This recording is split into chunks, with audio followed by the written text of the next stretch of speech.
let me focus it. When you turn the knob, this pin over here has caught the yarn. Over here has caught the yarn. So that's going to be pin number 1. So you're going to let pin number 1 catch the yarn with that loopy section of the pin at the top over there. Then for pin number 2, you don't want the yarn to catch for round number 1. So I just take a crochet hook and I loop the yarn over to the back side of the pin so that no yarn is caught on that pin. So pin number 2 gets no yarn. Then moving along and rotating the knob again, you let pin number 3 catch the yarn like normal. And then pin number 4 does not get yarn for the first round. So again, I just take my crochet hook and loop it onto the back side of the pin so it doesn't get any yarn. And I just pull a little bit on the bottom so it's not super loose as well. And then coming back to the first pin, you are going to let the pin catch the yarn, but before you do so, you need to make sure that the first bit of yarn that you had is there. You want to make sure that the first yarn that you already caught is underneath that needle so that see how eventually it will close the pin.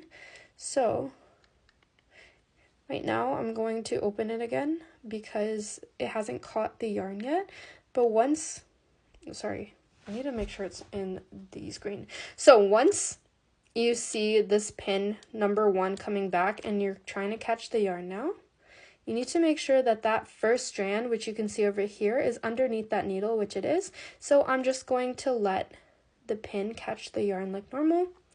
And then you can see at the side over here that that first strand of yarn from the first round is going to close that pin and have the second bit of yarn caught inside of that pin over here.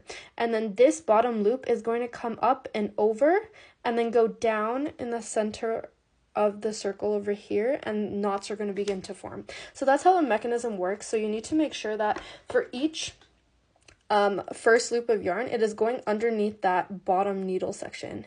And that's where a lot of the times, if it doesn't go fully underneath, you will get tangling of your yarn happening. So I'm going to show that again. I'm going to let this pin catch the yarn because it doesn't have any yet. So just turn the knob. And then again, for this pin over here, if you see right now, that yarn at the bottom over here from the previous round is not fully underneath that needle, and that's where a mistake can occur. So what I usually do to start is I'll pull the yarn at this very bottom section over here, and usually that helps pull that yarn underneath. But if it